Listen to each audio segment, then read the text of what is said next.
ये आदमी और एक शबरदान बाघ एक जाल में फंस गए थे। लकड़ी का खंभा बाघ को कसकर जकड़े हुए था और लग रहा था कि वो डूबकर मर जाएगा। आदमी ने सोचा यही मौका है उसे मारने का, लेकिन जैसे ही उसने वार करने की कोशिश की उसका दिल पसीज गया। उसने भारी लकड़ी का खंभा हटा दिया। बाघ आखिरकार बच निकला और उसकी गंध को याद कर लिया।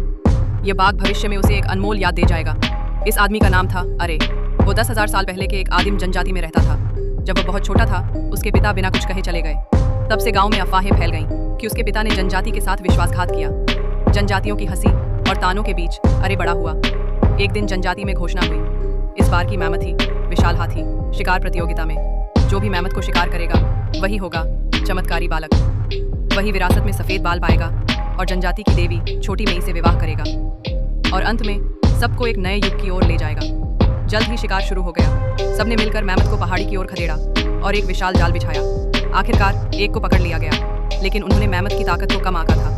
वो जमीन पर छटपटाता रहा और आसानी से सरदार को घसीट कर ले गया। कुछ लोग उसे रोकने की कोशिश में घायल हो गए।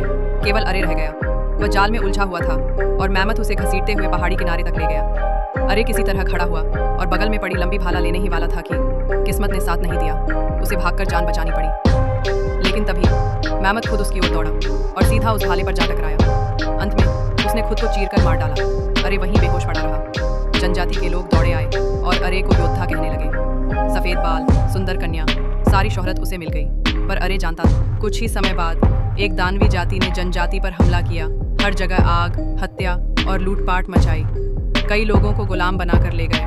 उसकी प्यारी स्त्री को भी पकड़ लिया गया और अरे बस छिपकर सब देखता रहा। उसके दिल में नफरत भर गई।